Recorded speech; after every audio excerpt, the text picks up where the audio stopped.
Lula quer que igrejas paguem ainda menos impostos. Só não ficou claro qual imposto as igrejas deixariam de pagar, até porque elas já não pagam quase nada. Ou seja, o povo, para conversar com Deus, o povo precisa de muita simplicidade, sabe, para conversar com Deus. Não precisa de dinheiro.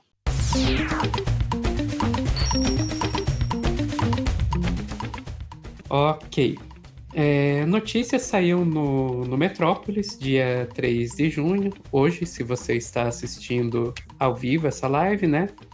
Então aqui, Lula encomenda PEC que amplia a isenção tributária para igrejas.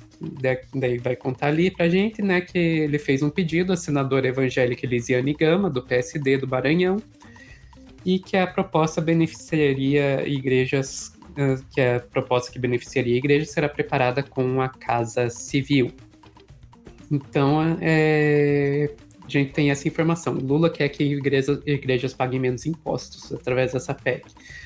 Mas qual imposto as igrejas deixariam de pagar? Essa é uma coisa que é complicada de dizer, né? Porque as igrejas já não pagam, praticamente não pagam impostos, né? Então, atualmente, as igrejas não pagam imposto predial territorial urbano, né, o IPTU, não pagam imposto de renda, o IR, não pagam contribuição para o financiamento de Seguridade Social, COFINS, não pagam o imposto de transmissão de causas mortes e doação, ITCMD, e não pagam imposto sobre propriedade de veículos automotores, IPVA. As entidades ainda precisam recolher o quê? Contribuições previdenciárias do funcionário. Pelo amor, né? Vocês não vão querer que as igrejas parem de pagar até isso, né? Pelo amor. Agora, aí vocês vão ter que me desculpar, mas a gente não pode falar disso sem apontar a contradição, gente. Sem apontar a contradição. Que em 2020 estava rolando lá ainda no governo Bolsonaro a PL dos precatórios, né? E dentro da PL dos precatórios tinha lá uma parte, um artigo que iria isentar as igrejas de pagar impostos. E isso acabou não passando, foi vetado pelo Bolsonaro, mas o Lula chegou a falar sobre isso lá no DCM. Totalmente contra essa isenção de impostos da igreja, seja ela católica ou evangélica, porque quem paga imposto no Brasil é o povo pobre. Né? Nós sabemos que quem paga imposto no Brasil é o povo pobre. E nós estamos vendo que muitas igrejas agora estão investindo em canais de televisão, estão investindo em programa de rádio, estão investindo não sei de onde, ou seja, eu sinceramente não vejo a necessidade de fazer isenção. Ok, então o Lula lá em 2020 ele dizia, escuta, quem paga no imposto no Brasil é pobre e as igrejas não são pobres. Se elas têm dinheiro para ter TV, para fazer megatemplo, etc., elas têm dinheiro para pagar imposto, né? E ele deixou claro lá na época que o PT seria contra isenção de impostos das igrejas. Que constrói verdadeiros palacetes aí, ou seja, o povo para conversar com Deus, o povo precisa de muita simplicidade, sabe, para conversar com Deus, não precisa de dinheiro. Então eu sou contra essa isenção de imposto. É importante ficar claro, a maioria do PT votou contra, você tem alguns deputados evangélicos que votaram favorável, eu respeito a individualidade deles, mas se isso fosse para ser votado no partido, certamente o partido votaria contra. Certamente o partido votaria contra. Certamente o partido votaria contra. E agora o próprio Lula está encomendando aí uma PEC para fazer isso. Aí a gente vai ver, né, como vai ser agora. É bastante óbvio que isso aí é uma forma de buscar apoio aí de uma base evangélica, né? A gente só tem que tomar cuidado que já não funcionou no passado, né? No passado, o PT, aí nos seus governos anteriores, o PT tentou se aproximar aí dos evangélicos e não funcionou. Fez várias concessões para os evangélicos. Então, a gente teve lá no governo Dilma, tinha um projeto da Escola Sem Homofobia. A Dilma cortou esse projeto a pedido da bancada evangélica, dizendo uma fala desastrosa de que no governo dela não teria propaganda de opção sexual. A gente viu também durante o governo Dilma através da articulação que sim envolveu o PT, o Feliciano, o pastor e deputado Marco Feliciano, chegando na Comissão de Direitos Humanos, na presidência da Comissão de Direitos Humanos da Câmara dos Deputados, e nada disso impediu que a bancada evangélica apoiasse o impeachment, o golpe contra Dilma, nada disso impediu que a bancada evangélica e os evangélicos, de maneira geral, se tornassem base do bolsonarismo mais para frente. Então, a gente tem que ver se isso aí não vai ser mais um caso de algo que a gente está vendo bastante, que é o PT entregando algo como forma de conseguir tentar apoio, e um apoio nunca vir. Antídoto, joga a bomba na tua mão, Antídoto. Ah, muito obrigado.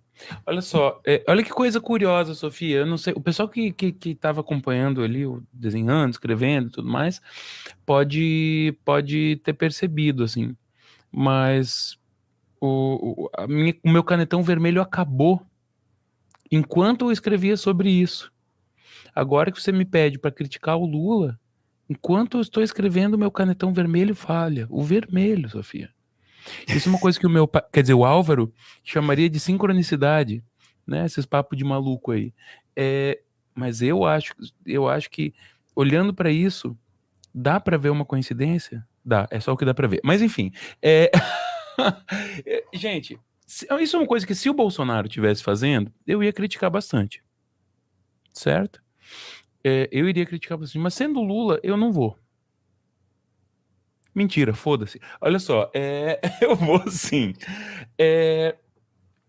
Porque aí também inclui mais uma camada de incoerência, né? Inclui uma camada forte de incoerência no discurso do passado com esse. Primeiro eu vou falar o que eu acho que está acontecendo e depois vou falar sobre alguns dados e pontos específicos. Eu acho que isso, como você falou, e como talvez seja óbvio, né? Isso é uma maneira de tentar uma aproximação com o mundo evangélico. A aproximação com o mundo evangélico não é tão impensável, certo? Vamos lembrar que tem imagem de Edir Macedo. O Edir Macedo apoiou a Dilma, certo? Tem imagens do Silas Malafaia com o Lula, enfim. Não é, historicamente falando, não é uma impossibilidade tão grande, né? É uma grande improbabilidade, tendo em vista o papel que o evangelistão teve no bolsonarismo, né? Mas eu acho que isso parece uma forma barata, uma forma de baixo gasto financeiro, de fazer um aceno para essa seção do Brasil. Porque como eles já quase não pagam imposto mesmo, não tem mais muito o que tirar. Agora, eu acho isso uma estratégia válida? Eu acho isso esdrúxulo, certo? Enquanto o pessoal estava lá gritando que o Lula ia fechar a igreja e tudo mais, o Lula estava dizendo, não, eu criei o dia da Marcha para Jesus. E beleza, você criar o dia da Marcha para Jesus é um aceno e que você está reconhecendo a importância dessa população e você está organizando o fazer de uma coisa. Você está dando para a sociedade uma organização de dizer, ó, nessa data aqui vai acontecer essa coisa aqui, tá entendendo? Então você está dando legitimidade para uma parte da população, mas ao mesmo tempo você está fazendo isso aos custos de organizar a vida da população em outras coisas. Então tem um contraponto, pelo menos. Isso aqui não tem justificativa moral, ética alguma. Não tem. Certo? Eu não tenho nenhum tipo de neutralidade para falar sobre nenhum assunto, porque isso não existe. Nesse caso, pior ainda, né? Pelo fato de eu ser ateu, né? fui uma pessoa muito religiosa na infância, hoje sou uma pessoa que é ateu e que vê isso com péssimos olhos. Vê isso com péssimos olhos. Agora, quando da vitória do Lula, teve bastante lideranças evangélicas pedindo tempo. Eu não sei se você lembra disso, Sofia, mas assim, não, a gente pode se aliar com o governo, a gente pode se alinhar em vários aspectos, mas assim, a gente fez tanta propaganda contra, a gente demonizou, a gente vilanizou tanto, que a gente não pode agora, do nada, começar a fazer uma aproximação, entende? Isso aconteceu antes do governo começar, isso aconteceu no período, se eu não me engano, posso estar confundindo, mas isso aconteceu entre as eleições e o começo do governo. Então isso de repente pode ser assim o aceno que vai para um pessoal para um pessoal evangélico que é mais centrão, que vai onde o poder está e que está à venda, né? Esse tipo de coisa pode de repente ser um aceno relativamente barato. Agora, o fato é que o Lula ainda que gastando menos que o Bolsonaro, o Lula não está livre de comprar apoio de político. Ele não está. Né? Vide, por exemplo, a liberação a liberação bilionária de emendas antes da votação dos ministérios. Né? O Lula não está livre disso. O Lula não está acima disso. Certo? E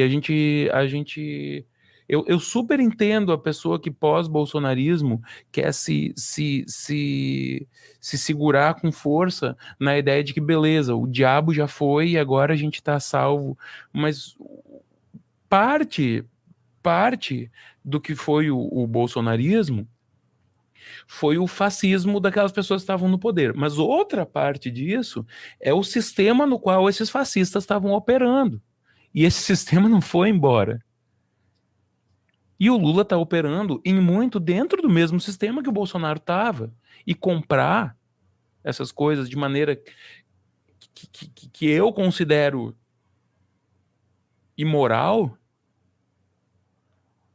certo? É parte desse jogo. E eu sei que toda vez que eu critico qualquer coisa do PT, vem uma avalanche de coisas, sabe, Sofia? Por fato de meu público ser muito mais de esquerda, eu recebo eu recebo muito mais críticas, muito mais comentários xingando quando eu critico qualquer coisa do PT do que quando eu critico qualquer coisa do bolsonarismo. E sabe qual que é a maior diferença? A maior diferença é que os petistas não me ameaçam. Os bolsonaristas me ameaçam. Tá entendendo? Os petistas me xingam, eles não me ameaçam. Essa é a maior diferença. Tá entendendo?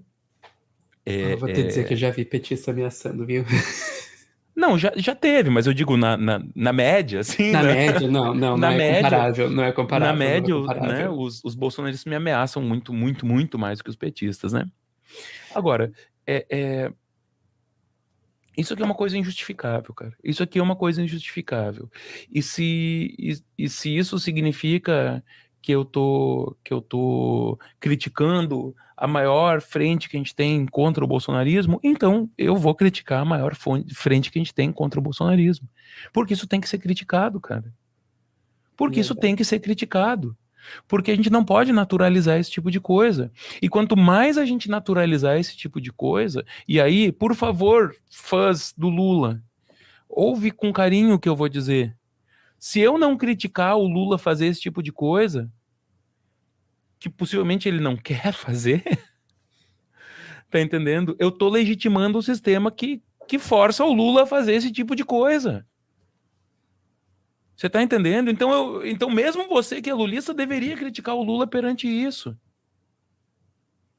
Entende? E mesmo você que é lulista deveria criticar o Lula perante comprar o Centrão. Mas alugar. Mas O Centrão ele não quer comprado, ele é alugado. Ele quer alugar, claro, exato. Desculpa, tem toda a razão. Mas você que é petista tem que criticar o PT quando o PT faz isso, e se você não criticar o PT quando o PT faz isso, você tá alimentando a narrativa bolsonarista de que os cegos do PT são tão cegos quanto os cegos do Bolsonaro, Tá entendendo? E você tá alimentando o sistema que obriga o Lula a fazer esse tipo de coisa, senão ele não consegue governar. Você tá naturalizando esse sistema. Então tem que criticar também, cara. A gente tem que sair desse bonde esdrúxulo de que só existe você passar pano pra tudo e você criticar tudo. Você pode apoiar e criticar algumas coisas também, cara. Sabe? Quando vamos dizer que você tá cego porque você não vê que o comunismo tá sendo implementado, agora o Lula faz um negócio desse e você não critica, aí os caras vão achar que tu tá cego mesmo.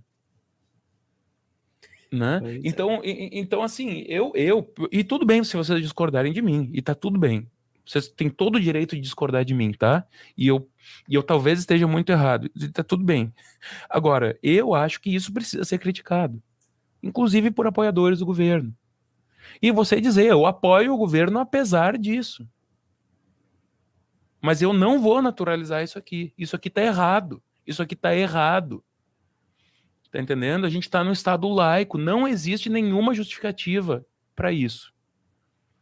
A não ser o sistema sujo que força os políticos a fazerem isso, e eu não concordo com esse sistema, então eu vou criticar sim.